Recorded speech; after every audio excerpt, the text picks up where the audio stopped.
Toy izao ndraiky avana ny teny zaraina zay omenantsika anio. Anavaka anao olony amin'ny fombany Kristy. Izao ny vanim-potoana amelezan'Andriamanitra izay nampahory anao olony ary asandatra ianao izay efa saika ho kivy.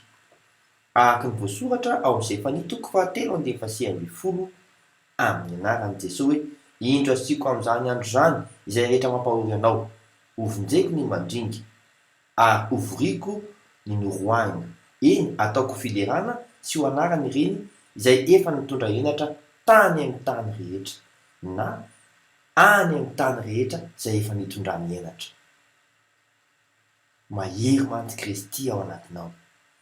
Araka ny voasoratra amin'izay fanitoko fahatelo andin'ny faha 7 amin'ny anaran'i Jesosy hoe Jehovah Andriamanitra ao no ao aminao, mahery izy ka hamonjy, iravoravo amin'ny fifaliana izy, hosondrina amin'ny fitiavana izy, hifaly anao amin'ny fihobiana izy.